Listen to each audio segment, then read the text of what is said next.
Bapa di surga, terima kasih karena Engkau telah menyelamatkan kami. Bahkan di tengah ketidakmampuan kami untuk percaya kepadamu, Engkau mengirimkan Roh Kudus melahirbarukan kami, memampukan kami untuk percaya kepadamu, menyerahkan diri kami kepadamu. Terima kasih Tuhan Yesus karena Engkau telah membayar lunas semua hutang dosa kami. Engkau telah membayar lunas, membeli tubuh kami, dan kami bersyukur untuk semua karya Allah Tritunggal di dalam hidup kami. Terima kasih ya Tuhan. Dan sebentar kami akan dibekali. Kami berdoa kiranya Tuhan menolong kami, Roh Kudus bekerjalah di tengah kami, buka mata rohani kami, sentuhlah hati kami, supaya kami mengalami perjumpaan dengan Tuhan melalui Injil Yesus Kristus, melalui berita anugerah yang akan kami dengarkan dan kami sharingkan. Terima kasih Tuhan, di dalam nama Tuhan Yesus kami berdoa dan bersyukur. Amin. Amin. Nah, shalom sekali lagi semuanya. Nah, kali ini saya tidak khotbah ya, saya akan lebih banyak sharing, walaupun nanti ada ayat yang saya bahas, tapi nanti saya akan coba banyak sharing apa yang terjadi di gereja kami, yaitu di Reformed Community di Surabaya. Bukan karena kami merasa gereja kami lebih baik dari GKI Gloria di sini, bukan. Justru karena semua itu proses kegagalan-kegagalan. Saya kalau di mana-mana dipanggil training, saya selalu ngomong, bukan berarti gereja kami lebih baik. Gereja kami itu sudah calon marut duluan, gitu. Sudah sering gagal duluan. Makanya Tuhan baik. Dengan semua kegagalan itu, akhirnya kita belajar dari semua kesalahan. Nah, saya tidak ingin gereja-gereja lain itu belajar dari kesalahan, gitu. Belajarlah dari yang sudah dialami orang lain, kan gitu. Katanya orang kan ngomongnya apa? Kita semua pasti belajar dari kesalahan, gitu. Bener sih. Setiap kesalahan perlu kita pelajari, tapi kita tidak selalu harus belajar dari kesalahan. Nah, hari ini kita akan banyak sharing. Saya akan memulai dengan kalimat ini. Pelayanan itu pengorbanan atau kehormatan? Dua istilah ini. Dan mengapa saya dapatkan ide ini? Saya dapatkan ide ini karena saya membaca biografi dari seorang misionaris terkenal di Afrika yang bernama David Livingstone. David Livingstone meninggalkan kekayaannya, kenyamanannya, semua impiannya dalam tanda kutip dia tinggalkan dan dia melayani orang yang ada di Afrika. Nah, suatu ketika setelah years gone, jadi setelah banyak tahun dia pelayanan di sana, seorang wartawan menanyai dia, bertanya begini, semua yang kamu lakukan itu, bagaimana kamu kok bisa melakukan pengorbanan yang begitu besar? Lalu dia memberikan jawaban yang kalau diringkas kurang lebihnya begini, it is not a sacrifice, it is a privilege. Ini bukan sebuah pengorbanan, tapi ini sebuah kehormatan. Dan itu benar-benar menjadi filosofi pelayanan David Livingstone. Dan ketika saya membaca biografi itu mengubahkan cara saya melayani juga. Kalau kita menganggap bahwa pelayanan kita itu adalah sacrifice, sebuah pengorbanan, maka kita akan bermasalah di dalam pelayanan. Kenapa? Satu, kita akan kena messianic syndrome. Bisa jadi kita merasa sebagai juru selamat gitu. Karena kita yang paling banyak korban. Kalau nggak ada kita, wah, gereja ini mau kemana? Oh, gitu. Jadi kita merasa sebagai juru selamat karena kita yang paling banyak berkorban. Yang kedua, selain kita merasa diri terlalu penting, yang kedua, kita ini terlalu mudah menghakimi orang lain. Karena ketika kita melihat orang lain tidak melakukan pengorbanan dalam tanda kutip, seperti yang kita minta, seperti yang kita lakukan, seperti yang kita harapkan, maka kita akan menilai orang lain apa? Orang kekinian pelayanan. Gitu aja kok, gak mau, dan seterusnya. Kita menjadi orang yang judgmental. Kenapa? Karena kita merasa semua yang kita lakukan, kita berikan dalam pelayanan adalah pengorbanan. Selain itu, kita juga yang ketiga menjadi pribadi yang demanding, yang suka menuntut orang lain. Kalau yang kedua tadi menghakimi orang lain, kalau ini menuntut orang lain. Kita tuh tidak mudah puas dengan orang lain. Kita tidak akan menghargai proses orang lain menjadi lebih baik. Karena kita selalu mengukur orang lain bukan dengan prosesnya dia, tapi dengan pencapaian kita. Saya ulang sekali lagi, kita mengukur orang lain bukan dengan prosesnya dia, tapi dengan pencapaian kita. Karena kita sudah berkorban begitu rupa dalam tanda kutip seperti yang kita pahami, maka kita melihat orang lain yang pengorbanannya kurang dari kita anggap orang itu masih tidak serius di dalam pelayanan. Cuma kita seringkali menilai orang lain terlalu tinggi, nuntut orang lain terlalu tinggi. Saya belajar ini dari Pak Joseph Tom. Suatu ketika waktu Pak Joseph ada di Indonesia, saya dipanggil ke kamarnya dia bincang-bincang. Lalu ada satu mahasiswa S2 datang membawa makalahnya dan tanya ke Pak Tom, Pak Tom tolong dibaca, bagus nggak? Pak Tom baca cepat dulu. Bagus, Pak Tom bilang gitu. Terus orangnya pergi. Setelah orangnya pergi, makasih Pak Tom pergi. Terus papernya dikasihkan saya. Kamu coba baca. Setelah saya baca, Pak Tom bilang, bagus nggak? Saya bilang, jelek Pak Tom, malu Pak Tom ini. Masuk ini Pak Tom udah bagus gitu kan. Pak Tom langsung kasih tahu saya, bagus. Untuk ukuran dia bisa tulis seperti ini sudah sangat bagus. Kamu terlalu sombong nilai orang lain pakai ukuran. Alur sampai kita kadang-kadang kalau merasa semuanya itu adalah pengorbanan kita, yang terjadi seperti itu, saudara. Kita merasa terlalu tenang, kita mudah menghakimi orang lain dan kita mudah menuntut orang lain. Akibatnya apa? Kita sering bermasalah di dalam pelayanan. Yang kita perlu pahami itu adalah beberapa hal yang paling mendasar filosofi pelayanan. Nah, ini saya mau bicara tentang filosofi pelayanan. Di dalam pelayanan kita paling penting itu pertama adalah filosofi pelayanan, karena filosofi pelayanan dibangun di atas doktrin, dibangun di atas konsep-konsep Alkitab tentang pelayanan. Kalau saudara melihat pelayanan dengan kacamata yang keliru, maka semua yang dilakukan pasti keliru. Misalnya tadi, saudara menganggap pelayanan itu adalah pengorbanan, bukan penghormatan misalnya. Maka saudara pasti melakukan pelayanan dengan cara yang salah. Karena the way we see things itu akan menentukan the way we do things. Coba ya, saya mundur dikit ya.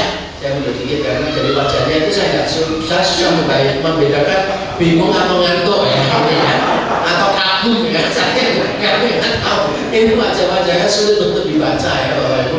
Nah, ibarat peramal saya nggak bisa lihat masa depannya ini. Flat banget. Jadi misalnya gini, kan kita kenal ya misalnya lagu tadi ya, berapapun harga yang harus dibayar. Dibayar untuk apa? Kalau saudara bayar, saudara berharap apa? Permisi ya Bapak Ibu ya. Kalau kita bayar, kita berharap apa? Dapat sesuatu kan ya. Jadi kalau kita dalam pelayanan kan, berapapun harga harus kita bayar kan gitu. Nah setelah kita bayar, kita nggak dapat, marah nggak? Karena kita merasa pelayanan itu transaksi. Kalau saya melayani, saya harus dapat ini. Kalau saya melayani nggak dapat ini, berarti lebih baik saya tidak melayani. Padahal kalau kita lihat, pelayanan itu kan bukan transaksi ya. Pelayanan itu kan relasi. Pelayanan itu kan duplikasi. Tapi ungkapan-ungkapan yang sering kita pakai itu memang mengarahkan ke sana semua. Misalnya satu lagu lagi ya, satu lagu lagi itu misalnya begini kan ya. Lagu apa yang terkenal itu ya? Dengan apa kan ku balas segala kebaikanmu. Memangnya Tuhan minta balas? Halo? Tuhan minta balas ya? Enggak. Sebab begitu kita membalas semua kebaikan Tuhan, konsep kita itu membalas semua kebaikan Tuhan, membayar balik semua kebaikan Tuhan, maka kebaikannya bukan lagi kasih karunia. Maka yang Tuhan berikan kepada kita bukan relasi, tapi Tuhan sedang mengadakan transaksi. Dan itu keliru sih. Kekristenan bukan tentang transaksi, tapi tentang relasi. Maka sangat penting bagi kita sebelum kita melayani punya filosofi pelayanan. Tapi filosofi pelayanan dibangun di atas apa? Nah ini dia. Ini saya cuma overview Bapak Ibu ya, karena ini harusnya itu satu bidang, satu sesi, satu bidang yang saya ngomong itu satu sesi.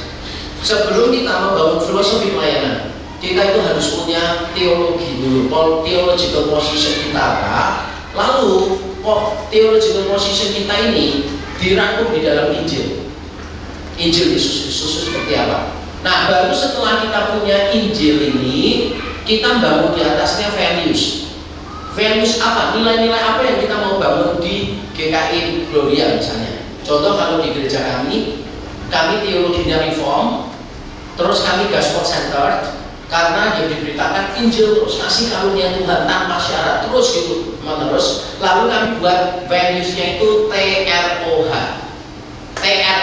bukan THOR ya, itu tol kalau itu. Nah itu saya seringkali bergurau sama jemaat, kalau kalian nggak bisa menghidupi tiroh TROH gitu kan ya, nanti akan banyak tol di tempat ini. Orang-orang yang mengandalkan kekuatannya sendiri kan, nonton besok nggak sih, kelihatan saya malah lebih ya. Tapi saya nyanyi lagunya Judika nggak ada yang ngerti ya. Sekarang saya ngomong tentang bioskop nggak ada yang ngerti ya gitu. Wah ini repot ya, nggak tahu ya duniawi ya. Tapi kau jaga dapat banyak ya. Tapi nggak ngerti juga kau jaga. Saya mau pamit pulang. Yang dibaca kita terus jadi gini, values di tempat kami itu tiroh, T-nya itu togetherness, R-nya respect, O, respect itu berarti penghargaan, togetherness kebersamaan, O-nya itu openness keterbukaan, H-nya itu hard work. Saya nggak mau ceritain satu-satu, tapi rutenya gini. Dari teologi reform ini menjadi tradisi kita di kami direct, lalu kami sentralkan menjadi Injil Yesus Kristus, gospel centeredness. Dari gospel centeredness kami menghadirkan 4 nilai utama, yaitu togetherness, respect, openness, hard work. Lalu masing-masing poin dielaborasi jadi 3 poin. Berarti 3 kali 4 menjadi 12 filosofi pelayanan. Jadi REC mengambil 12 filosofi pelayanan. Nah, filosofi pelayanan ini akan dibahas di mana? Kalau di dalam kurikulum pembinaan kami, dibahasnya di discipleship group modul 3. Jadi kami punya discipleship group modul 1 itu berpusat pada Injil. Bagaimana kita memahami dan menghidupi Injil. Yang kedua, modul 2-nya adalah berubah oleh Injil. Bagaimana kita mengalami pertobatan terus-menerus oleh Injil. Dan modul 3-nya melayani sesuai Injil. Perhatikan ya, kita harus paham dan belajar menghidupi Injil, tahu yang benar apa, lalu berubah terus-menerus. Kalau kita sudah beres dengan diri kita, maka kita bisa melayani orang lain. Nah, kurang lebih rutenya kayak begitu. Nah, untuk ikut discipleship group 1, belajar untuk menghidupi Injil, jemaat perlu ikut kelas doktrin. Mengapa saya Kristen? Karena di kelas doktrin ini, jemaat belajar Injil itu apa sih? Apa yang membedakan kekristenan dari agama-agama lain? Nah, setelah mereka ikut kelas doktrin mengapa saya Kristen, ikut discipleship group modul 1. Nah, di antara discipleship group modul 1 dan modul 2 kan berubah oleh Injil ya. Di antara itu, jemaat ikut camp pemulihan, retreat pemulihan yang saya beri nama Gospel and Pain. Logikanya begini, logika rutenya itu begini. Di kelas MSK kita tahu apa itu Injil. Di discipleship group modul 1 kita belajar menghidupi Injil. Tapi pada waktu menghidupi kan mesti ada banyak hambatan-hambatan loh. Salah satunya apa? Luka batin kita, masa lalu kita, pola asuh kita. Nah ini semua dibereskan di operasinya di camp Gospel and Pain. Nah setelah dioperasi masih perlu fisioterapi kan? Perlu doa latihan terus tiap minggu fisioterapi. Nah fisioterapinya itu discipleship group 2 gitu. Nah discipleship group 3 berkaitan sama materi saya, isinya cuma filosofi pelayanan saja. Saya berharap kita itu melayani bukan di komisi yang sama saja, bukan cuma di gereja yang sama saja, bukan cuma dengan semangat yang sama saja, tapi juga dengan filosofi pelayanan yang sama. Sebab kalau filosofinya tidak sama, nanti pasti banyak masalah di dalam pelayanan. Nanti saya akan coba jelaskan ketika saya memberikan contoh-contoh di materi ini ya. Coba sekarang mari kita lihat dulu.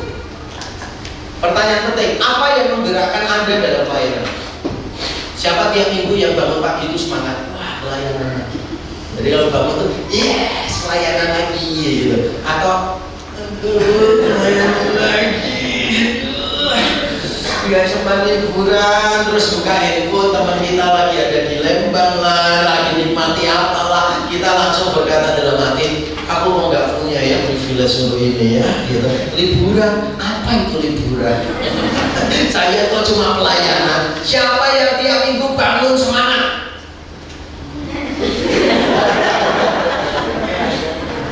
Kita tutup doa aja. Untuk tadi khotbah saya tentang pengharapan ya. Jadi saya lanjut aja.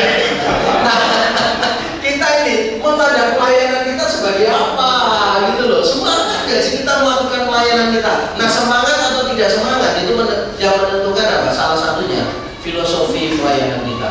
The way we value our ministry, the way we see our ministry, itu akan menentukan the way we do our ministry. Makanya hari ini saya ingin mencoba mengajak kita merenung ya, sambil saya memberikan sharing beberapa hal. Nah, saya didasarkan pada ayat ini saja, ayat yang terkenal sekali. Mari kita membaca bersama-sama. 1, 2, 3. Dan yang paling akhir dari semuanya, ia menampakkan diri juga kepadaku, sama seperti kepada anak yang lahir sebelum waktunya. Karena aku adalah yang paling hina dari semua rasul, sebab aku telah menganiaya jemaat Allah. Tetapi karena kasih karunia Allah, aku adalah sebagaimana aku ada sekarang. Dan kasih karunia yang dianugerahkan kepadaku tidak sia-sia. Sebaliknya, aku telah bekerja lebih keras daripada mereka semua. Tetapi bukannya aku, melainkan kasih karunia Allah yang menyertai aku. Ini memang pengalaman Paulus, dan jenis pelayanan kita beda dengan Paulus. Tapi saya yakin prinsip pelayanan tetap sama. Prinsip pelayanan tetap sama. Dan kita langsung akan lihat beberapa prinsip pelayanan yang kita perlu miliki. Pertama, kita perlu tahu ketidakbiasaan panggilan. Di ayat yang ke-8 Paulus mengatakan, dan yang paling akhir dari semuanya, ia menampakkan diri juga kepadaku, sama seperti kepada anak yang lahir sebelum waktunya. Anak prematur yang mengagetkan, yang lahirnya tidak diduga. Dan Paulus menganggap pertobatan dan pelayanannya dia sebagai sesuatu yang tidak biasa. Sekarang coba ya kita simpel-simpel aja berpikirnya. Melayani Tuhan itu biasa atau luar biasa? Yang biasa di luar kalau jawab pertanyaan. Melayani Tuhan itu biasa atau luar biasa? Kedua ya, luar biasa ya. Atau cuma slogan aja? Biasalah melayani. Orang Kristen kan melayani. Tapi selama kita nggak pernah menemukan ketidakbiasaan di dalam pelayanan, kita akan menganggap pelayanan kita biasa. Contoh ya, saya menganggap pelayanan saya itu tidak biasa. Kenapa? 1, Tuhan itu gak butuh saya, tapi Tuhan mau melibatkan saya. Tuhan tidak butuh saya. Apa yang akan terjadi dengan gereja Indonesia kalau tidak ada yang melihat dokter? Gak ada apa-apa. Gak banyak berubah. Paham ya maksud saya ya? Tuhan itu gak butuh saya. Bagaimana kalau tidak ada saya? Baik-baik saja. Tuhan itu gak butuh apapun di luar dirinya, tapi dia mau melibatkan saya. Coba pikirin, biasa atau luar biasa? Luar biasa. Tuhan gak butuh kita. Kedua, kalaupun Tuhan mau melibatkan orang, Tuhan pasti libatkan yang terbaik. Bukan orang berdosa seperti saya dan saudara. Tuhan cari orang-orang yang jauh lebih kompeten, yang jauh lebih saleh daripada saya, daripada saudara. Tapi jujur ya, kalau kita mau jujur dengan diri kita, kita sering merasa terlalu jijik di hadapan Tuhan, terlalu berdosa. Saya juga, kadang saya tuh bisa nyanyi, my sins they are many, His mercy is more. Nyanyi itu aja di mobil, saya bisa nangis. Saya bisa di tengah-tengah baca Alkitab, saya berhenti nangis. Tuhan ingatkan betapa saya berdosa. Soalnya ketika saya diingatkan betapa saya berdosa, how sinful I am, tapi the fact bahwa Allah tetap memakai saya, itu amazing. Amazing. Tuhan gak butuh saya. Kalaupun dia melibatkan saya, ya dia akan pakai orang yang lebih baik. Pahami maksudnya? Ada banyak hamba Tuhan yang hidupnya lebih baik dari saya, lebih sabar dari saya, lebih sayang istri daripada saya, dan seterusnya. Tapi kenapa Tuhan percayakan kepada saya, percayakan kepada saudara? Saudara harus menemukan sesuatu yang tidak biasa ini. Sebab kalau saudara tidak menemukan sesuatu yang tidak biasa, saudara akan melayani dengan cara yang sama. Kalau dalam kalimat saya begini, keluar biasaan kasih karunia seringkali terlihat kurang nyata. Karena kita terjebak pada kebiasaan. Jadi melakukan sesuatu sebagai hal yang rutin dan menganggap banyak hal sebagai biasa. Coba yang renungkan. Ada seorang jemaat saya ngomong gini, Pak, tahu nggak Pak, berapa hari lalu saya nggak bisa bangun dari tempat tidur, Pak. Mau kencing aja loh Pak, saya tuh nggak bisa gerakin badan saya sampai bangunkan suami saya Pak. Terus saya itu dibantu jalan pelan-pelan baru bisa kencing. Loh kenapa? Bu, nggak tahu. Paginya udah beres. Terus dia ngomong gini, saya baru sadar loh Pak, ternyata bangun malam-malam kencing itu bukan hal biasa. Kadang-kala ya, kita tuh baru merasa sesuatu berharga kalau sesuatu itu diambil dari tangan kita. Kadang-kala kita baru merasa sesuatu itu berharga ketika sesuatu itu diambil dari tangan kita. Baru kita merasa, oh ini berharga gitu. Tapi begitu ada di tangan kita merasa biasa, kita nggak pernah mikir. Sesuatu yang biasa, seringkali kita nggak pernah mikir. Saya kasih contoh ya, yang saya sering pakai contoh, lagu anak-anak. Terlalu terbiasa bagi kita, maka kita nggak pernah mikirin lagu anak-anak. Nina bobo, oh Nina bobo, kalau tidak bobo digigit nyamuk. Coba mikir ya, coba mikir. Orang digigit nyamuk waktu apa? Waktu bobo. Kalau anak main lari-lari, nyamuknya males ngejar-ngejarnya kan, nunggu aja dia bobo. Kalau bobo baru saya gigit. Loh itu orang tua loh, ngajarin anaknya gitu. Terus yang paling parah apa? Anaknya nggak peduli namanya siapa, malam digendong tetap Nina bobo. Nah bayangin, anaknya namanya Gatot. Terus malam Nina bobo, dia mengalami krisis identitas waktu remaja. Makanya waktu dia besar, saudara, pagi sampai sore namanya Gatot, malam ganti baju jadi Nina di taman. Karena pas aja kecil lagunya gitu, ya kan?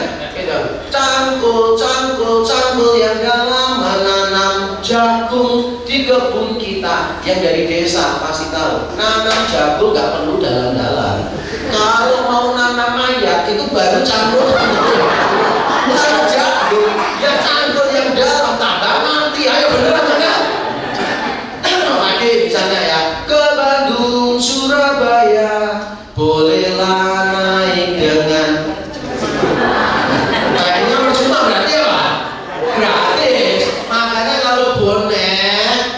Persebaya lawan Persib di sini, terus boneknya naik kereta api pulang Surabaya nggak bayar, nggak bisa ditarik tiketnya.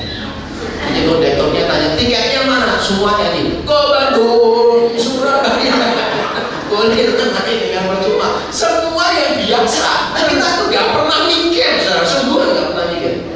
Kemarin saya baru kasih ilustrasi lagi kan, kita tuh seringkali nganggap sesuatu biasa. Saudara lihat onde-onde, gak pernah aku. Tapi ada loh turis dari luar negeri, orang Jepang, lihat onde-onde itu sudah.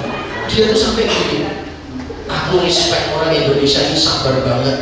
Lalu bijinya satu-satu gitu kan ya. Terus dia gini, ini amazing banget sih. Bagaimana kacang hijaunya bisa ada di dalam tanpa ada lubang gitu. Kenapa kita nggak kagum ya? Karena terlalu terbiasa. Coba deh ambil waktu untuk merenung. Saya ini tipikal orang tuh suka merenung, bukan melamun ya. Saya itu tipikal orang yang suka merenung. Dari perenungan itulah akhirnya saya bisa memahami banyak hal dengan berbeda. Ketidakbiasaan panggilan kita. Yang kedua, yang perlu kita pahami adalah ini, kerendah hatian dan ketidaklayakan. Karena aku adalah yang paling hina dari semua rasul, sebab aku telah menganiaya jemaat. Paulus menyadari siapa dia. Dia itu paling hina dari semua rasul. Nanti kalau saudara baca surat Efesus, dia naik lagi kerendah hatiannya. Bukan cuma yang paling hina dari para rasul, tapi dia yang paling hina dari semua orang kudus. Dan di surat-suratnya yang terakhir 1 Timotius 1, ketika dia semakin tua, Paulus berkata, di antara manusia yang berdosa, akulah yang paling berdosa. Kristus Yesus datang untuk menyelamatkan orang berdosa di antara mereka. Akulah yang paling berdosa. Paling hina di antara para rasul lumayan ya sih. paling hina di antara orang kudus lumayan ya, tapi paling berdosa di antara orang berdosa. Jadi dia semakin paham betapa dia berdosa. Apakah berarti Paulus semakin berdosa? Tidak. Tapi Paulus semakin paham kasih karunia. Ketika dia semakin paham kasih karunia, dia semakin paham betapa besar dosanya. Di gereja ini terjadi sesuatu yang aneh. Kita ini kalau ditanya, anugerah Tuhan amazing nggak? Wah, semuanya langsung ngomong so amazing. Kita langsung nyanyi lagu Amazing Grace gitu kan. Wah, luar biasa. Tapi kalau ditanya, dosamu itu serius?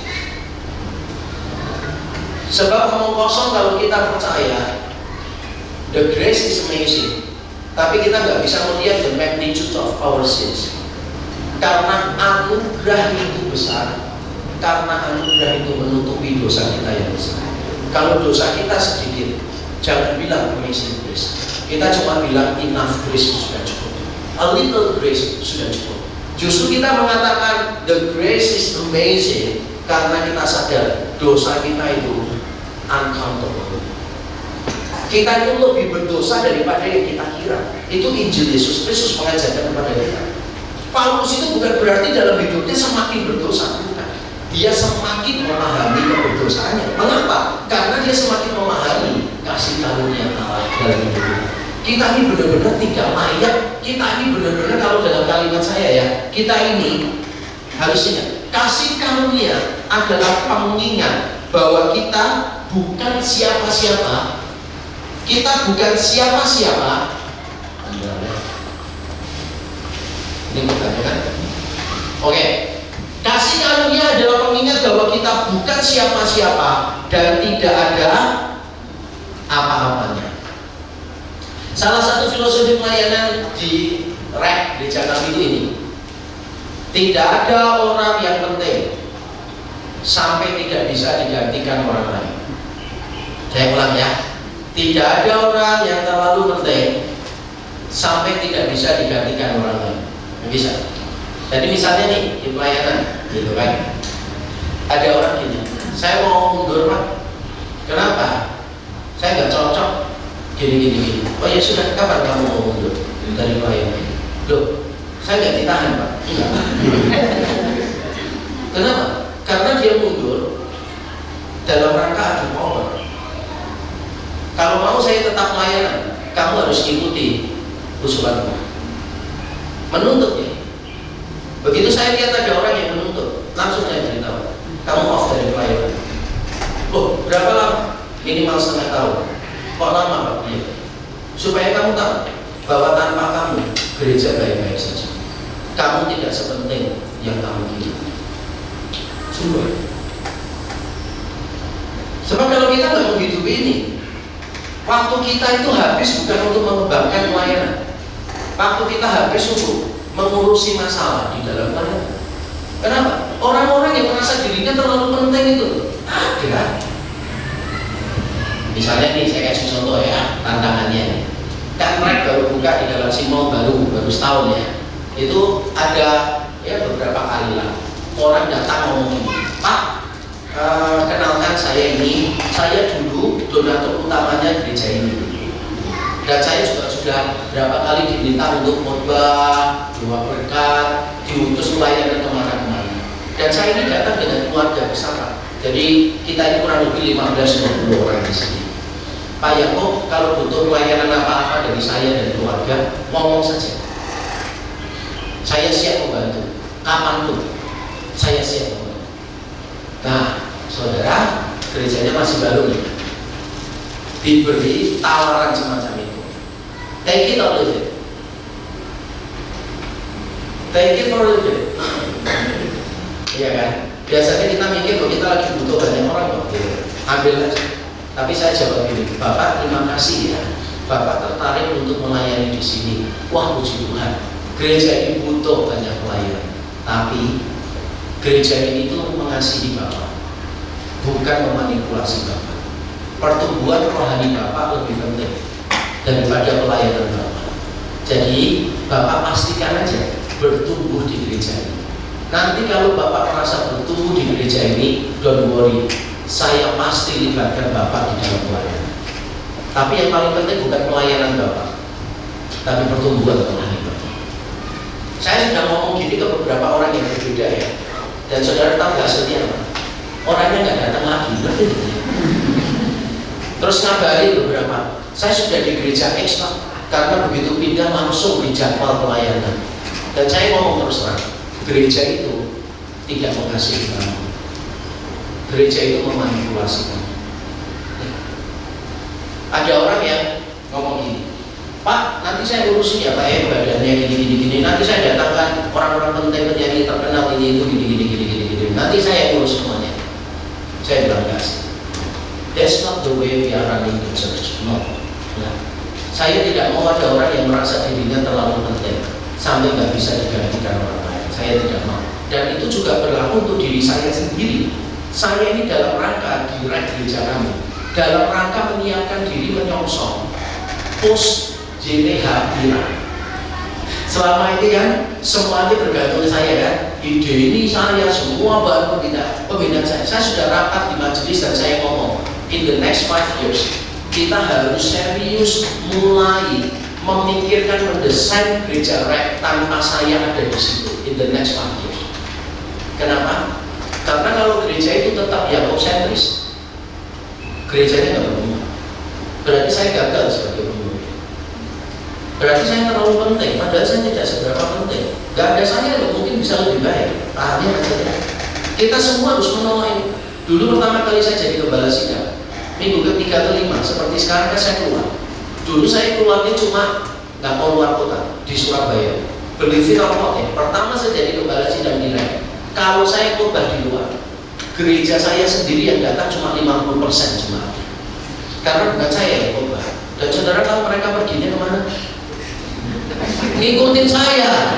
Saya di gereja A, mereka ikut, saya di gereja B ikut. Makanya begitu ketemu di gereja-gereja itu saya sindir mereka. Wah, kamu malah hadir. Kayak Allah. Terus minggu saya khotbah direct dan saya ngomong, saudara jangan sekali-kali ikutin saya kemana-mana saya khotbah. Saya ingin saudara berpusatnya pada Kristus, pada kitab suci, bukan pada pendeta. I'm not that important. No one is that important. Kalau saudara masih punya pemikiran, saudara itu dibutuhkan, saudara itu penting. Tidak ada saudara, nanti gerejanya pelayanannya melangkahkan. Berarti saudara salah memahami pelayanan. Next, ketiga, perubahan kehidupan personal. Ayat yang ke-10 dikatakan, tetapi karena kasih karunia aku adalah sebagaimana aku ada sekarang, dan kasih karunia yang dianugerahkannya kepadaku tidak sia-sia. Di tengah pelayanan yang paling penting adalah pertumbuhan rohani. Ini salah satu filosofi pelayanan. Dan ini sekali lagi ya, filosofi pelayanan di tempat kami itu gini, pertumbuhan rohanimu lebih penting daripada pelayananmu.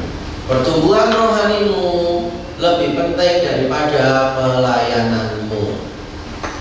Berapa waktu lalu ada pengurus ngajak saya gini, kok aku lagi ada personal struggle, boleh gak aku off dari pelayanan beberapa bulan? Langsung saya iyakan, iya boleh, take your time, kapan kita bisa ngobrol.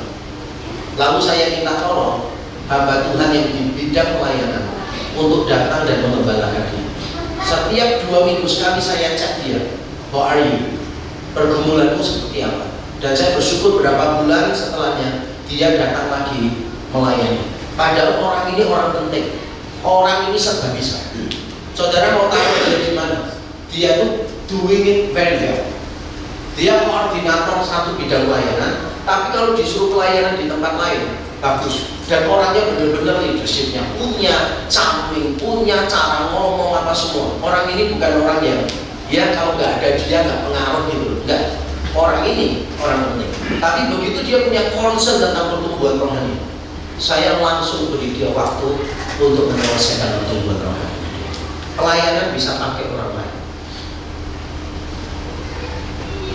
Contoh lagi nih, misalnya agak aneh ya memang ya. Contohnya nih, saya dengan kabar sudah cukup lama nih. Istri penatua telepon saya, Pak ya kok suami saya ini sejak jadi penatua sombong, gak bisa diomongin, selalu merasa diri rohani. Kalimat kuncinya, saya penatua ya saya sudah tahu lah. Lalu saya tanya sama dia gini, Bu, boleh nggak saya ketemu anak-anak supaya fair? Boleh. Jadi akhirnya saya ke rumah, ketemu dia, suaminya dan anak-anak. Mereka dua saya suruh masuk kamar. Saya tanya anak-anak, menurut kalian papa sombong nggak? Oh iya bener Pak ya, papa sombong sudah jadi penatua. Terus saya pakai berdua. Terus saya ngomong gini, Bapak, lebih baik Bapak 3 bulan off deh dari penatua. Karena pertumbuhan rohanimu lebih penting daripada pelayananmu. What is the point? Menjadi elder penatua, tapi nggak menjadi teladan. Apa poinnya? Mengurusi rumah Tuhan, tapi nggak bisa mengurusi rumah tangganya sendiri. Dan itu menabrak firman Tuhan di 1 Timotius 3. Benar atau betul? Jadi saya diberi kesempatan dia 3 bulan untuk off, dia bingung. Loh, nanti jelaskan ke majelis lain, saya akan bilang pergumulan keluarga udah beres. Jadi dapat majelis saya ngomong, kita beri waktu ya, karena kita mengasihi Bapak ini, kita beri waktu 3 bulan off, jangan dibebani dengan pelayanan, biar dia fokus sama Tuhan, baca buku tentang kerendahan hatian, bergumul terus baca ayat-ayat Alkitab tentang kesombongan, bersandar pada kasih karunia, memikirkan Injil lebih fokus lagi, jangan diganggu dengan pelayanan. Setelah 3 bulan, balik lagi pelayanan.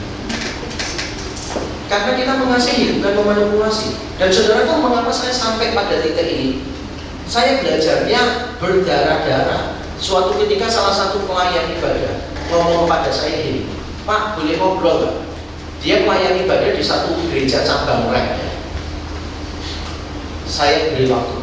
Lalu dia ngomong gini, Pak, saya merasa dimanipulasi dan dieksploitasi oleh gereja. Oh, kalimatnya itu pakai itu, dimanipulasi dan dieksploitasi. Lalu saya tanya, kenapa kamu punya pikiran gitu? Dia jelaskan, Pak ya, kau tahu nggak? Tiap kali saya dapat chat, entah dari pendeta, entah dari staf, entah dari pengurus, selalu tanyanya jadwal. Saya bisa nggak melayani di tanggal ini? Saya itu nggak pernah lupa di chat. Bagaimana kabarnya? Apa yang bisa didoakan? Tiap kali diajak bicara selalu tentang pelayanan. Dan saya minta maaf kepada dia. Langsung saya panggil hamba Tuhan rapat. Saya bilang, ini persoalan serius. Kita ini gereja mengasihi, kok malah memanipulasi dan mengeksploitasi jemaat. Saya ngomong kepada jemaat, kepada para pelayan waktu gathering, saya ngomong sekali lagi, kalau kamu merasa dieksploitasi dan dimanipulasi tanpa digembalakan dengan baik, let me know. Gak bisa. Karena pertumbuhan rohani kita lebih penting. Saya punya prinsip apa? You cannot give what you don't have. Dan itu akan mengubah semua pelayanan kita. Contoh sekarang ini, saya sedang mendesain ulang kurikulum guru sekolah minggu. Kenapa? Karena saya merasa selama ini guru sekolah minggu itu paling kasihan. Satu, tiap minggu pelayanan, gak pernah ada off. Sedangkan pelayanan lain kalau direct saya aturnya, satu orang melayani 2 minggu sekali, supaya dia punya waktu untuk diisi tanpa pusing dengan pelayanan, supaya dia punya waktu beribadah bersama dengan keluarganya, supaya dia punya waktu menjadi jemaat biasa dan menyaksikan. Loh, tanpa aku juga semuanya baik-baik saja loh. Supaya dia tidak overwhelmed dan akhirnya burn out. Yang paling kasihan itu guru-guru sekolah minggu, tiap minggu harus ngajar. Dan yang parah, pada waktu mengajar, guru sekolah minggu itu selalu mikirnya gini, bagaimana saya menyampaikan ini ke anak, bagaimana saya menyampaikan ini ke anak. Guru sekolah minggu nggak pernah punya waktu membaca Alkitab untuk dirinya sendiri. Bagaimana dia bisa bertumbuh? Makanya saya merancang ulang kurikulum susah payah, saudara. Saya overwhelmed dengan pekerjaan ini. Saya membuat kurikulum sekolah minggu, saya tujukan pertama-tama untuk gurunya. Jadi saya jelaskan cerita Alkitab, saya paparkan dengan penggalian biblika. Setelah itu, saya memberi pertanyaan-pertanyaan renungan untuk guru tiap kelas. Jadi kelas A, pertanyaannya ini, karena subtemanya ini. Kelas B, pertanyaannya ini. Dan mereka, saya beri pertanyaan yang sifatnya apa? Mendekatkan mereka sama Tuhan. Pernahkah Anda, misalnya nih ya, minggu ini ya, yang minggu depan mau dipakai, itu kan tentang Tuhan yang memulihkan ciptaan. Walaupun Tuhan menghukum dengan air bah, tapi Tuhan memulihkan. Saya kasih pertanyaan, pernah nggak saudara punya barang yang tidak seberapa berharga, rusak dan merepotkan? Apa yang Anda lakukan? Biasanya diapain? Dibuang. Bagaimana kalau Tuhan melakukan itu kepada dunia? Nah, itu mengajak dia untuk merenung sebentar. Terus misalnya gini, pernahkah saudara merasa lebih baik daripada orang lain? Kalau pernah, ambil waktu sebentar, berdoa, minta ampun sama Tuhan. Nah, setelah ini selesai, orang lain mengadakan kelas persiapan, menolong guru-guru mengajarkan itu ke anak-anak. Tapi sebelum mengajarkan ke anak-anak, guru-guru berjumpa dengan firman Tuhan itu. Kenapa? Karena saya tidak ingin guru-guru mengalami kekeringan secara rohani. Kerjaan saya sudah banyak sih memang, tapi saya mau mengambil ini lagi. Istri saya aja ngomong, Pak, kerjaanmu sudah terlalu banyak. Saya bilang, gak apa-apa, aku tambah ini. Kenapa? Karena guru-guru sekolah minggu selama ini kasih, mereka nggak pernah diisi. Jadi saya mau isi dengan hal ini. Saudara, kita ini harus memperhatikan pertumbuhan personal kita. Tadi saya bicara dengan Pak Puji. Di Kisah Rasul 20 ayat 28, Paulus bicara apa kepada para penatua? Jagalah dirimu, jagalah kawanan domba. Nah, kalau kita menjaganya kawanan domba, nggak menjaga diri sendiri. Saudara selalu melayani orang lain, tapi apakah saudara merasa dilayani? Apakah saudara mengalami pertumbuhan rohani? Yang paling susah itu kan hamba-hamba Tuhan, benar? Hamba-hamba Tuhan harus dituntut melayani terus. Pertanyaan saya, siapa yang melayani hamba-hamba Tuhan? Apakah hamba-hamba Tuhan punya komunitas di mana mereka saling cerita, saling mendoakan, saling menangis, dan saling mendukung? Kasih karunia yang menyelamatkan adalah kasih karunia yang mengubahkan. Bukan hanya memberikan pengampunan dosa, tetapi kemenangan atas dosa. Pertumbuhan rohani kita sangat penting sekali, sungguh. Saya tidak bisa menekankan ini lebih lagi, saudara. Pertumbuhan rohani kita sangat penting sekali. Ini harus diarahkan kemana ya? Biasanya kalau dia keluar. Oh iya, makasih. Jadi kasih karunia Allah itu harus menjadi transforming power di dalam hidup kita. Karena itu di dalam pelayanan kita membiasakan ada teguran. Ingat ya, di REC nilainya kan salah satunya values-nya togetherness, respect, terus apa? Openness. Jadi kita ini membuka keterbukaan. Kalau misalnya saya lihat ada hamba Tuhan, berhalanya dia sudah mulai keluar nih, berhala pengakuan muncul, berhala penerimaan muncul. Saya panggil, saya tanya, tadi di rapat majelis kok kamu berespon gitu? Berhalamu teriak-teriak. Kenapa kamu reaktif seperti itu? Kenapa kamu reaktif seperti itu? Orang lain tidak reaktif. Kenapa kamu reaktif? Jadi misalnya nih, salah satu hamba Tuhan ngomong gini, saya misalnya, saya yang Pak, males Pak, saya nggak mau ngurus lagi lah gitu. Kenapa? Majelis kalau rapat mesti gini. Males saya Pak, sudah, saya nggak mau ngurus sudah. Terus saya tanya sama dia ini, majelis yang katamu begini, dilihat oleh hamba Tuhan lain nggak? Saya juga lihat. Kenapa respon kami beda sama kamu? Kenapa kamu putus asa yang lain nggak? Terus saya kasih tahu dia, karena berhalamu itu kuasa. Jadi kamu tidak suka pengambilan keputusan itu yang bertele-tele, karena kamu ingin semuanya simpel dan kamu yang memutuskan. Ketika keputusan harus melibatkan orang lain dalam jumlah yang lebih banyak, kamu resah. Kenapa? Karena kamu khawatir kamu tidak bisa mempenetrasikan kuasamu kepada lebih banyak orang. Makanya selama ini kamu senang dengan tim yang kecil. Makanya selama ini kamu baik kepada timmu. Kenapa? Karena kamu mau berkuasa atas tim dengan cara apa? Mengambil hatinya. Jadi di tengah perbuatan baikmu, kamu sedang berbuat jahat, yaitu memberi makan berhala kuasamu. Dan orang lain yang kepadanya kamu berbuat baik, itu bukan objek kasihmu, tapi itu adalah objek manipulasi dan itu jahat. Saya langsung ngomong terus terang. Tiba-tiba saudara merasa bersyukur bukan anggotanya gitu. Bersyukur saya nggak jadi pelayan direktur. Kalau saya panggil, saya langsung terus terang ngomong gitu. Karena ada satu hamba Tuhan melakukan kesalahan, saya panggil dan saya ngomong, permisi ya, saya mau ngomong, ini kesalahan bodoh. Sorry, saya pakai kata kasar karena ini benar-benar bodoh. Lalu saya diagnosis lagi. Terus dia minta maaf sama saya pas segala macam. Saya bilang, iya, ini muncul karena kesombongan dalam diri. Kamu merasa dirimu mampu, kamu merasa dirimu begitu penting, kamu merasa kalau semua ngikutin yang kamu ngomong, semuanya baik-baik saja. Dan saya bilang, that's not true. Gak ada orang yang penting di gereja ini, termasuk saya. Jadi saya ngomong sama dia, tidak ada orang yang terlalu penting di gereja ini. Kamu merasa dirimu terlalu penting, kamu merasa dirimu terlalu mampu. Makanya saya ngomong sama dia, kalau kamu mau ninggalin gereja ini sewaktu-waktu nanti secepatnya saja. Kaget. Saya beritahu, saya sebut, daripada kamu melayani tapi kamu mati karena kesombongan, lebih baik kamu gak punya pelayanan tapi rendah hati. Betul ya? At the end of the day, Tuhan gak peduli pelayanan kita loh. At the end of the day, Tuhan cuma melihat karakter kita loh. Betul gak sih? Tuhan melihat pertumbuhan rohani kita loh. Kualitas karakter kita lebih penting daripada impact pelayanan kita. Gak peduli saudara dampaknya begitu luas, gak peduli peranan saudara begitu sentral, tapi begitu saudara gak bertumbuh menyerupai Kristus, kehidupanmu gagal total. Saya bukan berarti mengatakan gak usah pelayanan, tidak. Pelayanan kadang bermanfaat untuk menumbuhkan kerohanian kita. Tapi berapa banyak kita terlalu sibuk pelayanan sampai mengorbankan kerohanian kita, dan itu yang keliru.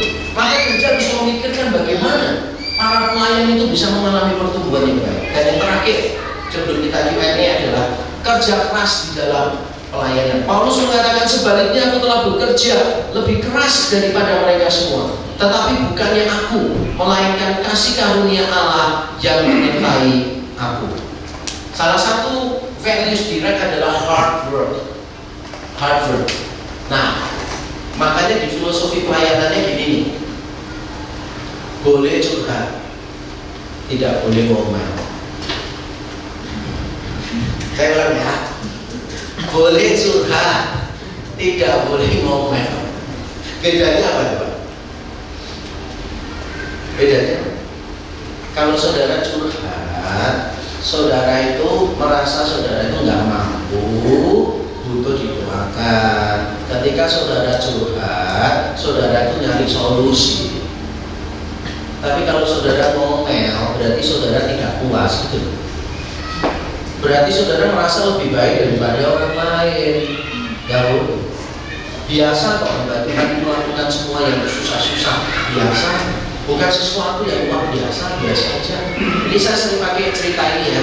Saya itu pernah diundang satu gereja. Kali pertama dia undang saya. Jadi saya tidak tahu gerejanya seperti apa. Saya harus seminar dan sudah dipesan bawa buku saya 50 eksemplar atau pokoknya gede banget gitu kan. Nah, pada waktu saya sampai di bandara, nggak ada yang jemput saya. Lalu saya coba telepon ke nomor yang biasanya hubungin saya. Ternyata nggak ada yang terima, terus-menerus nggak ada yang terima. Jadi akhirnya saya putuskan untuk berangkat sendiri ke gerejanya. Tapi sekarang saya berpikir gini, saya kan tidak tahu gerejanya besar atau kecil. Saya ke gerejanya enaknya naik apa? Naik taksi. Waktu itu kan belum musim Grab apa segala macam. Naik taksi atau naik bis? Karena saya naik apapun kan pasti diganti gerejanya. Walaupun saya tidak mau diganti, tapi tetap dia akan maksa ganti kan. Jadi akhirnya saya pikir, kalau saya taksi terus diganti, gerejanya ternyata kecil, kasihan gerejanya. Jadi saya putuskan saya naik bis. Dan saya lihat bisnya di airport berhenti di jalan yang sama. Jadi saya udah naik bis aja. Jadi nanti kalau mau diganti kan saya bilang gak usah, gak seberapa, kan enak kan ngomongnya. Jadi akhirnya nyampe tuh, begitu nyampe di ujung gang, saya turun. Ternyata gerejanya itu di ujung yang lain kan. Dan itu nama jalannya macam banget. Jadi saya harus ngangkat koper, ransel sama kardus isinya buku kan gitu kan. Ketika saya sampai, wah hamba Tuhannya itu merasa bersalah, malu, bersalah apa segala macam. Ternyata itu nomor kantor yang kalau Sabtu Minggu ya ditaruhnya di kantor, nggak pernah dipegang karena nggak ada staf yang ngurusin di situ. Jadi dia minta maaf ke saya itu berkali-kali sampai akhirnya saya ngomong gini, maaf ya kalau saya ngomongnya, please stop apologizing. Kenapa? No big deal. Kenapa? Yesus loh ngangkat salib sampai nggak kuat. Saya cuma narik koper sama ngangkat kardus dan saya masih kuat. Capek saya berhenti sebentar. Yesus sampai nggak kuat, sampai perlu dipanggilkan Simon dari Kirene. Saya nggak perlu manggil orang gitu kan. It's okay, biasa aja. Hamba Tuhan menderita biasa, pelayan menderita biasa. Jangan baperan, jangan merasa yang kita lakukan itu spektakuler apa gitu kan, extraordinary. No. Kalau kita merasa extraordinary, ya nanti pelayanan kita akan menjadi pelayanan yang bermasalah pada waktu ini. Dan terakhir, kasih karunia bukan alasan untuk melayani seadanya, apalagi untuk tidak berbuat apa-apa. Paulus bekerja lebih keras daripada semua, bukan karena dia sombong, bukan. Benar, Paulus bekerja lebih keras. Karena apa? Karena tantangan pelayanannya lebih keras. Kalau nggak percaya, baca aja itu 2 Korintus 11. Tantangan Paulus begitu rupa. Jadi Paulus bekerja lebih keras karena diletakkan Tuhan di tengah pelayanan yang tantangannya lebih keras. Tapi Paulus berkata, bukan aku, kasih karunia Allah yang bekerja di dalam aku. Saya jangan merasa diri terlalu penting, merasa diri sudah berkorban banyak gitu. Jangan. Saya sendiri sudah overwhelmed. Tiap minggu ya, saya tuh harus menyiapkan bahan pengajaran misalnya untuk kurikulumnya guru-guru sekolah minggu. Tiap kali saya nyiapin 5 kelas subtemanya sama pembahasannya 1 minggu. Saya harus nyiapin materi discipleship group untuk hamba Tuhan setiap Rabu. Saya harus membuatkan ringkasan khotbah minggu. Jadi seperti minggu ini saya tidak khotbah, saya membuatkan ringkasan khotbah untuk hamba Tuhan lain, supaya mereka nanti bisa nambah-nambah sendiri dengan bahan-bahannya mereka, tapi kurang lebih bottom lainnya itu seperti apa gitu. Dan masih tidak, saya tidak mau nyebut yang lain lagi kesusahan saya di dalam pelayanan. Tapi saya tidak pernah mengeluh. Saya tidak pernah mengeluh, kok saya terus, enggak sih. Karena saya menganggap itu sebuah sukacita. Kalau saya bisa dipercaya Tuhan melakukan lebih, itu sukacita buat saya. Saya punya prinsip dalam hidup saya. Hidup itu seperti karet gelang. Saya akan tarik terus karet gelang ini. Tapi saya tahu kapan saya akan putus. Makanya pada waktu mau putus, saya lepas dulu. Lalu saya tarik lagi supaya bisa lebih panjang. Atau ilustrasi yang lain, pelayanan itu seperti balon. Saya selalu berkata kepada hamba-hamba Tuhan direct, kamu mau cari gereja cuma ada 2 tipe. Satu, gereja kotak sepatu, gereja balon. Gereja kotak sepatu dari awal sudah kokoh, sudah settle, semuanya sudah teratur, dan kamu masuk langsung nyaman. Tapi kalau kapasitasmu besar, kotak sepatu dengan mudah jadi sempit buat kamu. Kamu nggak bisa apa-apa lagi karena ya begitu, sistemnya udah lama. Direct itu seperti balon, kamu harus tiup terus. Kamu hamba Tuhan, tiup. Majelis juga saya kasih tahu hal yang sama. Kamu mau rek jadi besar, tiup terus, jangan berhenti tiup. Tapi kita tahu kalau kita tiupnya terlalu kencang, terlalu cepat, meletus, semuanya jadi masalah. Jadi kita ngukur kapasitas kita masing-masing. Tiup, setelah tahu berhenti bentar. Tiup lagi, berhenti bentar. Tiup lagi. Dan kalau kamu tiup terus balonnya, kotak sepatu pun bisa masuk ke dalam balon.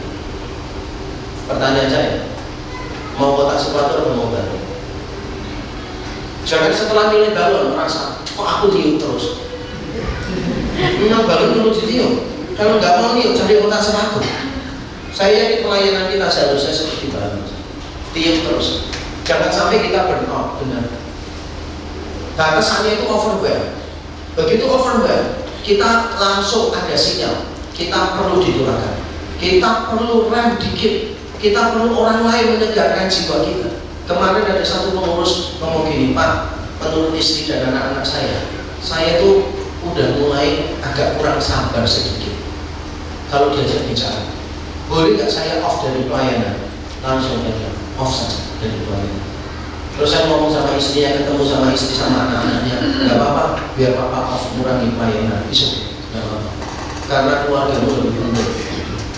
Karena kalau dia nggak bertumbuh dalam keluarganya, bagaimana dia bisa bertumbuh melayani orang lain misalnya? Dan mengapa saya bisa bilang begini? Itu kesalahan saya juga. Saya ini kan dulu tipikal orang panggung. Saya ini state person. Saya ada dari satu panggung ke panggung berikutnya. Seminar di depan ratusan ribuan orang, KKR di depan ribuan orang dan sebagainya. Dan saya dulu sangat menikmati itu. Tapi saya nggak pernah punya waktu yang cukup untuk istri saya, untuk anak-anak saya. Loh, jangan salah ya. Saya tetap main sama mereka.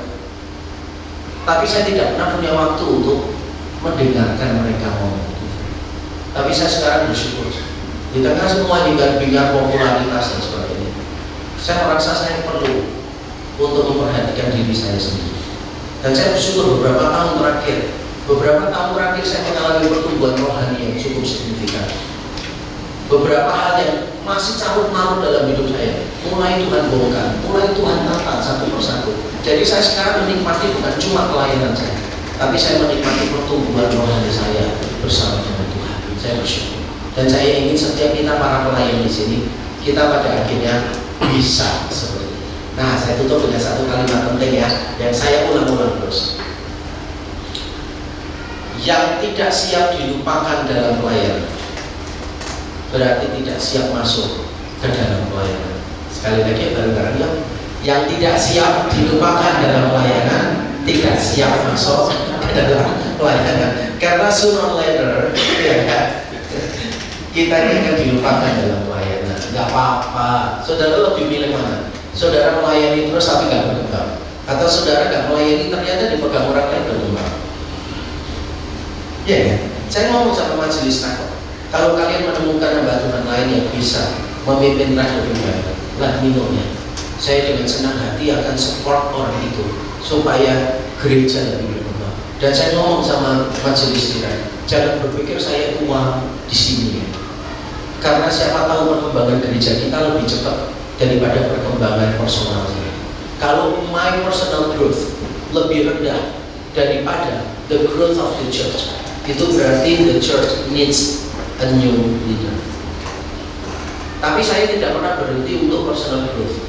Saya tetap baca buku, saya tetap belajar ini itu, saya tetap kalau lihat gereja lain berkembang, saya telepon pendetanya, boleh nggak saya ngobrol-ngobrol? Kalau saya khotbah di satu gereja, saya lihat ada sesuatu yang baik, yang mereka belum punya, boleh nggak saya ngobrol-ngobrol? Boleh nggak saya belajar ini itu dan sebagainya? Saya tetap mengejar personal growth saya tahu.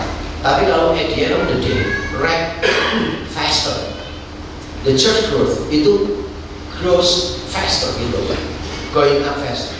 Maka itu pertanda bahwa saya harus menyerahkan ke Allah. Begitu pula dengan kita semua. Saya tidak ingin saudara setelah acara ini mundur. Itu kegagalan berarti. Tidak, bukan itu maksud saya. Wah, saya nggak merasa rohani berarti mundur kan gitu aja. Wah, berarti saya nggak diperlukan, berarti saya mundur. Bukan, tapi saya harap sesi ini tuh benar-benar kan membongkar balikkan filosofi pelayanan kita, membuat kita resah gitu, membuat kita tuh kayak kalau orang bilang ya ngedrift gitu.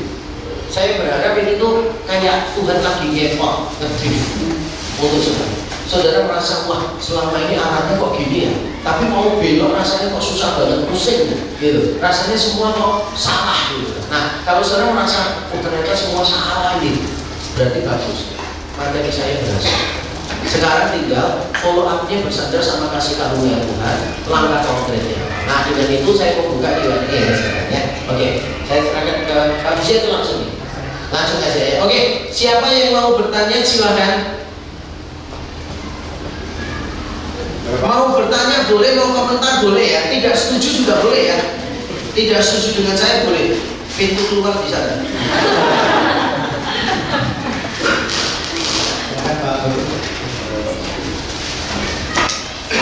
Silakan Pak.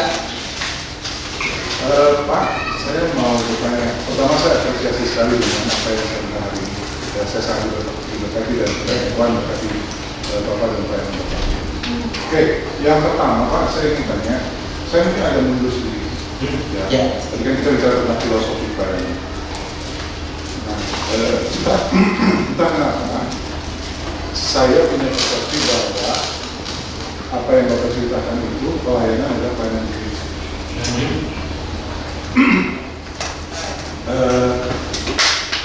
Mohon dijelaskan tentang konsep pelayanan yang komprehensif. Ya. Karena kan kita tidak bisa membedakan mengurus rumah Tuhan dan mengurus rumah pribadi. Karena konsep pelayanan yang holistik tidak berarti di gereja. Karena bisa jadi di gereja bukan pelayanan juga, hanya sekedar aktivitas. Dan itu penting untuk memastikan bahwa pada akhirnya memang perubahan pribadi yang penting. Kan itu harus berdampak bukan hanya di gereja, tapi terutama di rumah dan di sekeliling kita. Nah, itu yang saya minta.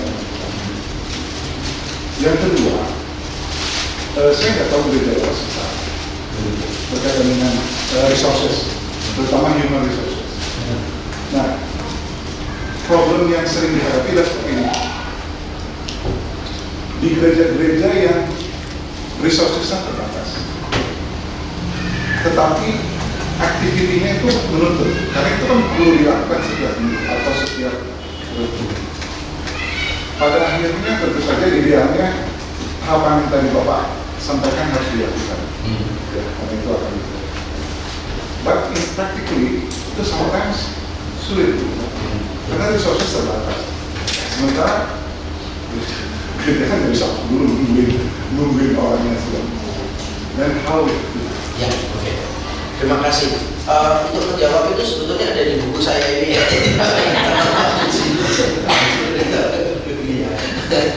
Ini saya ada di buku saya. Nah, di buku saya di buku ini di satu bab saya membahas gereja yang menggerakkan jemaat ini pelayanan di pekerjaan. Jadi saya mengajak jemaat untuk melihat pekerjaannya sebagai pelayanannya, yaitu mengajak supaya kita itu melihat nilai intrinsik di dalam pelayanan kita, di dalam pekerjaan kita sebagai pelayanan itu ada nilai intrinsiknya.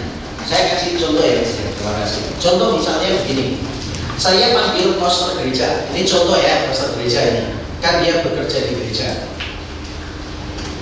Saya panggil gini, kamu tahu nggak perananmu di gereja ini penting?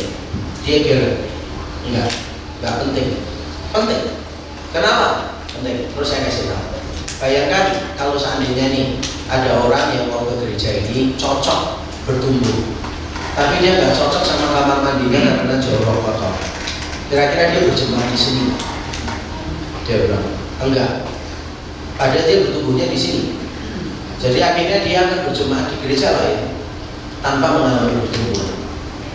Terus kedua, saya ngomong, ini sedikit financial ya, tapi bukan berarti mata berita. Coba kamu bayangkan seandainya ada orang berduit kaya, ekonominya ke atas, masuk gereja kita, kencing di kamar mandi kita, jijik, gak mau, bukan kotor ya, tapi karena kurang terlalu bersih gitu. Jadi pengertian bersihnya itu beda saya sama dia. Saya ngomong, ini kalau orang-orang kaya, mereka nggak mau ke gereja sini gara-gara kamar mandinya kotor, atau kursinya kotor, atau apanya kotor. Padahal kamu pikirkan ya, seandainya orang-orang kaya itu berjemaat di gereja ini, lalu mereka memberikan persembahan untuk misi sekolah di pedalaman, berapa banyak orang coba diberkati. Tapi gara-gara kebersihan kita kurang maksimal, orang-orang itu tidak ada di tempat ini. Terus ketiga, kamu pernah pikirkan nggak kalau seandainya ada sesuatu yang kotor, sampah, air, terus ada orang jatuh? Yang rugi bukan cuma orang itu aja, tapi semua keluarganya. Jadi apa yang kita lakukan sekarang itu berarti banget. Terus saya ngomong lagi sama dia, kalau gereja ini kotor, orang itu sakit, kena virus, bakteri apa segala macam. Tapi begitu kamu bersihkan, semuanya sehat. Kamu berkontribusi terhadap kehidupan banyak orang. Terus saya tanya, sekarang kamu paham nggak what you are doing itu signifikan? Paham, ya udah, kerja yang lebih baik. Contoh misalnya jemaat saya tanya, Pak saya ini kerjanya cuma ngecat-ngecat rumah, saya kerjaannya arsitek, apa sih nilai intrinsiknya di dalam pelayanan? Saya jelasin, loh dari awal kejadian satu itu tentang keindahan, bener. Tuhan mengatur itu dan Tuhan berkata baik, baik. Hari ke-7 Tuhan istirahat, yang dilakukan Tuhan apa? Tidur, enggak lah. Hari ke-7 Tuhan istirahat, yang dilakukan Tuhan apa? Menikmati semua yang Dia sudah ciptakan. Lihatin keindahan. Jadi saya ngomong, ketika kamu membuat gambar arsitek, ketika kamu membuat sebuah desain grafis, kamu itu sedang menjadi co-creator. Kamu sedang mengimplementasikan kapasitasmu sebagai gambar Allah. Sama seperti Allah mencipta menjadi creator, kamu menjadi co-creator. Sama seperti Allah menyukai keindahan, kamu menyukai keindahan. Sama seperti Allah menghadirkan keindahan, kamu menghadirkan keindahan. Jadi buat jujur itu penting banget. Dan kalau kamu menghasilkan rumah yang bagus, yang indah, penghuninya itu malas pergi keluar-keluar. Dia akan kumpul terus dengan keluarganya di situ, sehingga punya banyak waktu family time. Karena punya banyak family time, punya banyak kesempatan untuk memberikan values di dalam hidup kepada anak-anaknya, sehingga nanti anak-anaknya bertumbuh menjadi anak-anak yang mengerti nilai hidup itu apa. Jadi buat jujur matters. Nah itu saya ngajarkan, salah satunya nilai yang prinsip. Tentu saja masih ada beberapa poin yang lainnya. Nah sekarang menjawab, semoga terjawab ya kayaknya yang pertama ya. Jadi saya membahas ini dari perspektif gereja karena konteksnya kan ini gereja ya gitu. Tapi saya juga memberikan seminar misalnya tentang marketing untuk bisnis ya. Saya pernah mimpin beberapa kali seminar bisnis itu tandem sama pebisnis tentang marketing. Yang datang bukan cuma orang Kristen, tapi orang non Kristen. Dan saya ajarkan, marketing itu bukan tentang selling gitu. Marketing itu tentang educating people. Marketing itu bukan tentang produk, tapi tentang human gitu, tentang orang. Lalu saya jelaskan bagaimana kejadian 1 dan 2 harusnya mempengaruhi marketing Kristen. Nah itu cuma saya nggak mau ulang di sini karena konteksnya beda. Jadi karena konteksnya gereja, saya banyak contohnya gereja ya. Tapi kurang lebih cara pandang saya gitu yang saya tuangkan di buku tadi. Menjawab pertanyaan kedua, bagaimana kalau human resources-nya kurang? Di buku ini juga saya membahas satu bab khusus tentang rekrutisasi. Jadi kita ini harus memikirkan rekrutisasinya seperti apa. Gereja ini seringkali ya tidak melakukan rekrutisasi dengan baik. Nah, bagaimana melakukannya dengan baik? Panjang lebar penjelasannya, satu seksi sendiri. Tapi kalau saya selalu mulai dari sini, mulailah dari visi. Visinya kayak apa? Visinya itu dikonkretkan jadi target, sehingga nanti orang-orang melihat visi itu, melihat target itu, dan langsung berkata begini, wow, ini signifikan, I wanna be part of it.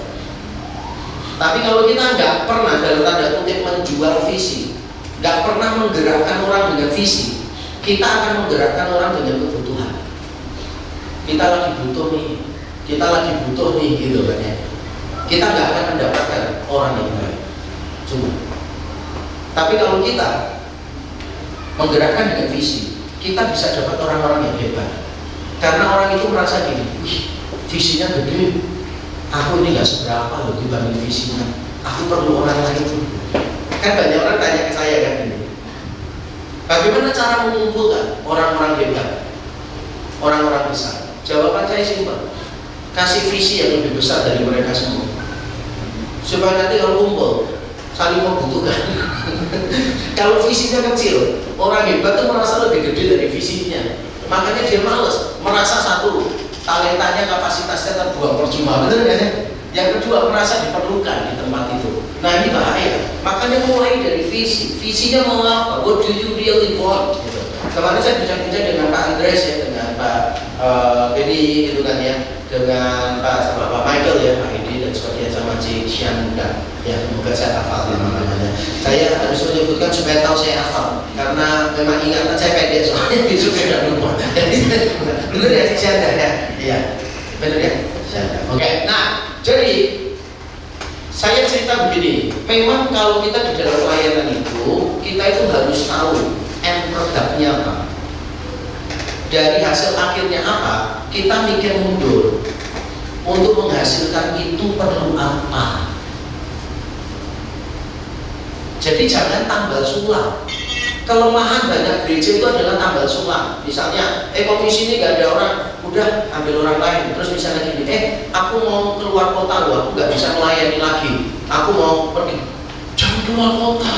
Nanti siapa yang melayani di sini? Janganlah. Iya, tapi aku pengen loh untuk keluargaku. Janganlah. Kamu tunda dulu aja. Gini deh, bikin solusinya. Kamu cari orang lain.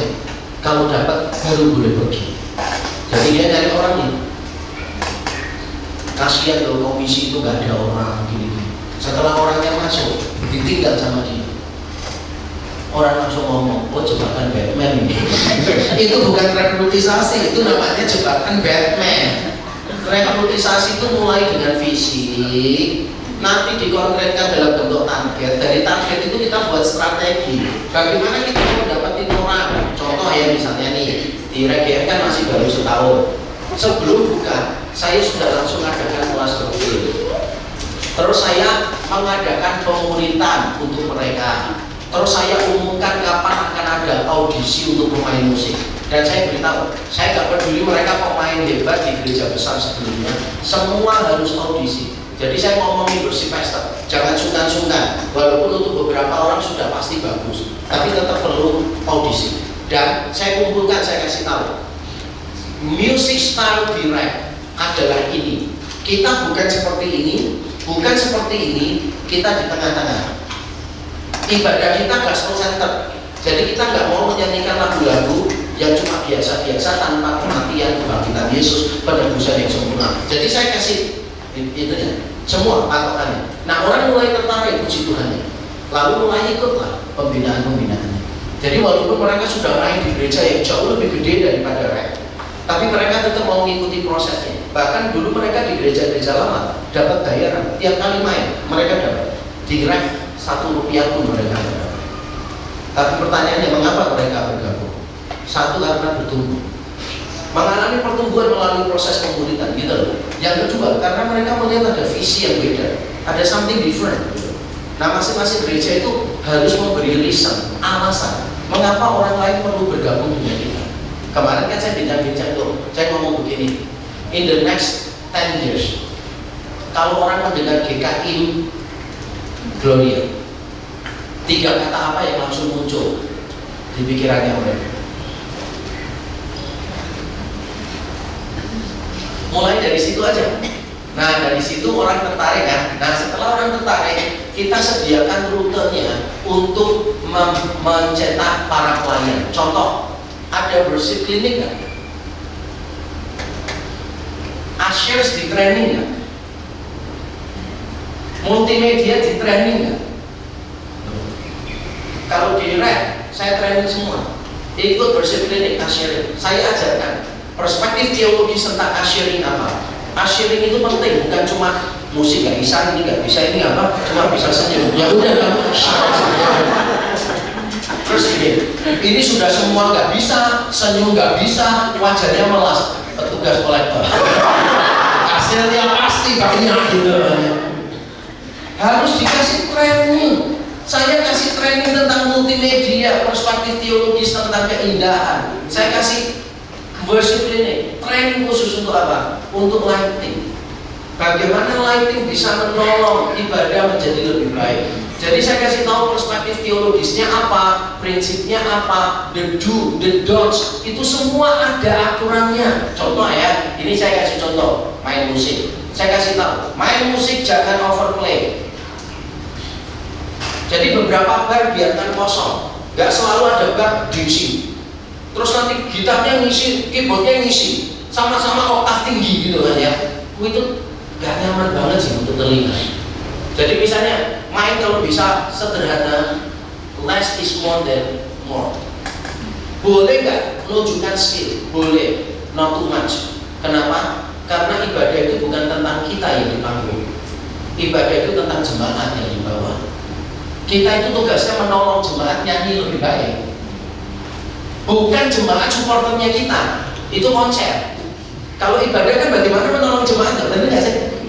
Makanya saya ngomong itu, beberapa penyanyi di tempat kami, suaramu tuh bagus banget kalau nadanya tinggi, tapi kamu jangan nyanyi pakai nada dasarmu. Kenapa? Karena begitu kamu main nada dasarmu, jemaat semua itu nggak bisa nyanyi. Habis pujian sebelum khotbah minta minum semua, dan beberapa bingung ada tikus di mana-mana ya, suaranya nggak kuat, gitu. Makanya harus ngatur supaya jadi bagus gitu. Nah bahkan sound system pun saya juga ini, sound system saya ngomong gini, saya tidak mau sound system kita terlalu pelan sehingga vibe-nya kurang karena gereja kita kontemporer. Tapi saya tidak mau sound systemnya terlalu keras Sehingga pada waktu saya nyanyi, saya nggak bisa dengar jemaat saya nyanyi, saya nggak mau. Jadi saya harus bisa dengar jemaat di belakang saya, di depan saya, di sebelah kanan kiri saya. Kalau mereka nyanyi, saya bisa dengar. Kalau enggak, berarti salah. Berarti fokus kita bukan congregational singing. Fokus kita berarti di panggung, konser, bukan ibadah. Terus pada waktu congregational singing, saya kasih tahu pemain musik. Nanti pada waktu jemaat nyanyi, sudah, musiknya harus benar-benar fade up. Kalau perlu cuma keyboard synthesizer aja. Kenapa? Karena ketika dengarkan jemaat nyanyi, it's so beautiful. Karena selama ini kan kita dengarkannya yang di panggung kan, yang mimpin kan. Pada waktu jemaat nyanyi bersama-sama, coba saudara, waduh, luar biasa. Itu momen yang luar biasa. Makanya saya ngomong sama worship pastornya, upayakan 5 lagu, 4 lagu yang kamu nyanyi, 2 lagu mesti harus ada congregational singing.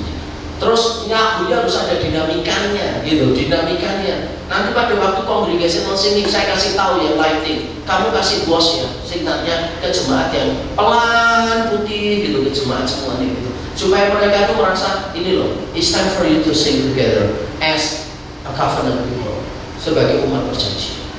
Nah ini semua itu kan ada perspektif teologisnya, ada training buat tuduhnya dan sebagainya. Bahkan untuk desain pun itu ngajarin, saudara. Ada trainingnya. Untuk hal-hal yang saya nggak mampu, saya panggil orang untuk ngajarin. Tapi untuk hal-hal yang saya mampu, saya training sendiri, saudara. Saya training. Nanti kalau mau buat desain harus serif dan non serif. Nanti maksimal hurufnya itu jenisnya fontnya 2, 3 maksimal, preferably 2. Nanti warna kayak apa. Tapi begitu saya lihat orang lain lebih bagus, sudah orang itu yang training. Sekarang pertanyaannya, apakah kita itu memberi ruang yang besar bagi jemaat supaya talentanya tidak mubazir? Itu saya bahas di buku saya juga. Ini kan kasih contoh terakhir ya sebelum saya ngambil pertanyaan yang lain. Contohnya, orang desainer grafis DKV, pelayanannya di gereja apa? Maafkan ya, bukan berarti saya mengecilkan multimedia ya, tapi saya yakin tugas multimedia itu bukan cuma cetak-cetak PowerPoint. Multimedia itu memikirkan beauty-nya seperti apa, supaya semuanya itu benar-benar nyatu gitu. Supaya semuanya benar-benar orang bisa melihat gini, wow, Allah yang indah tercermin di dalam ibadah kita yang indah. Itu loh maksudnya. Ya sekarang kalau dia cuma cetak-cetak, terus kapasitasnya sebagai desain grafis itu kemana? Kan kita harus challenge dia untuk, kamu sebagai desain grafis, what can you do from the church? Kamu punya impian apa? Nah, ketika orang digerakkan dengan itu, saya yakin mudah mendapat iman. Mudah mendapat iman. Oleh anugerah Tuhan saya yakin mudah.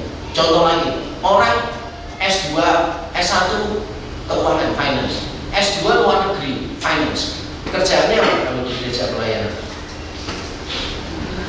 Ngedarin kantong oleh, terus ngitung duit. Bukan berarti ngedarin sama ngitung nggak penting ya, jangan salah.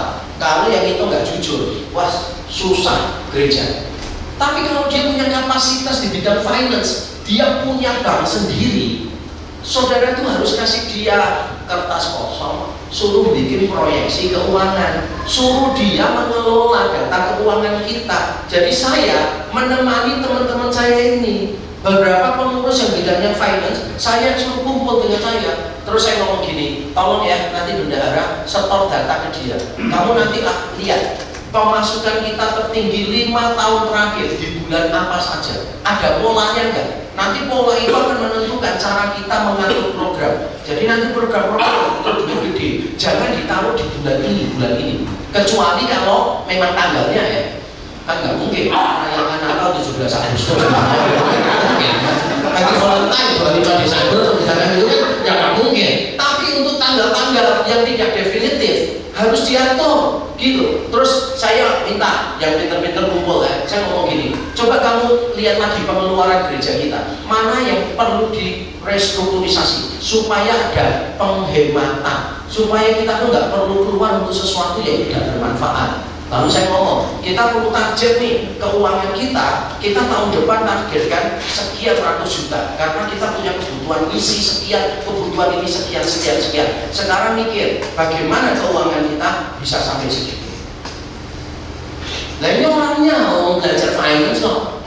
Makanya gereja kami itu pakai software akuntansi dan kami pakai accountant public accountant. Auditornya itu bukan jemaat rek. Kenapa saya sampai susah payah ngaturnya gitu?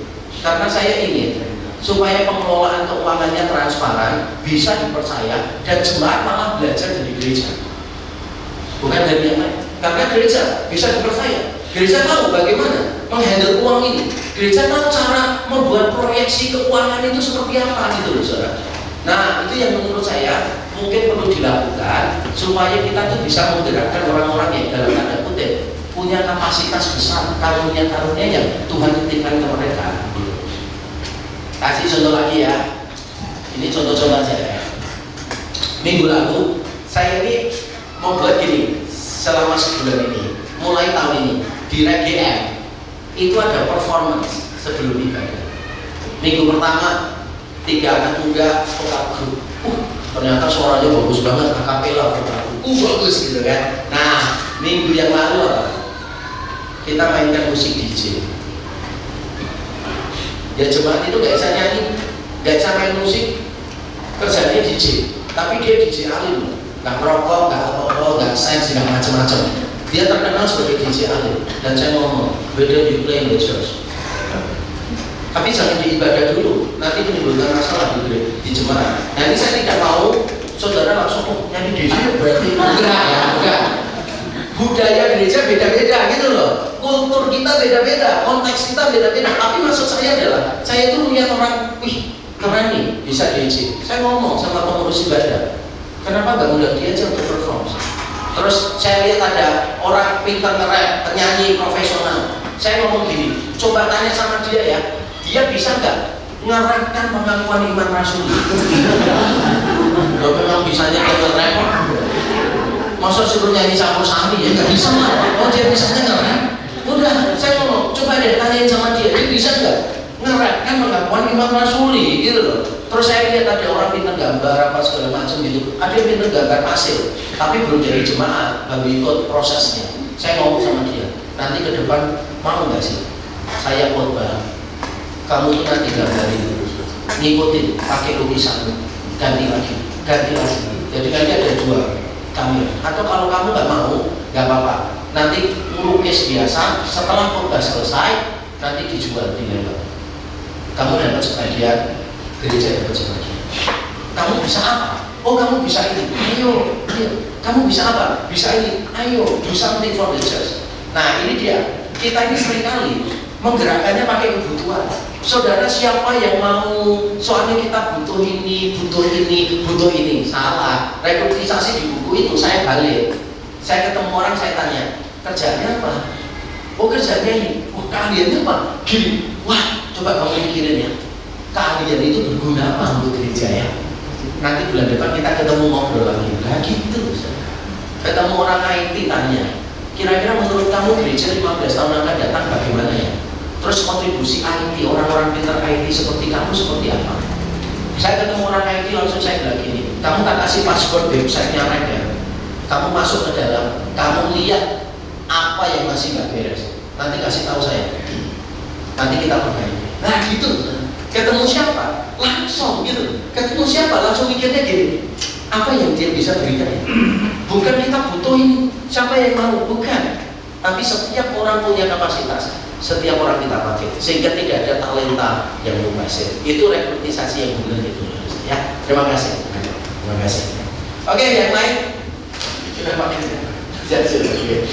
Baik Bapak Ibu, ini ada buku yang menarik yang saya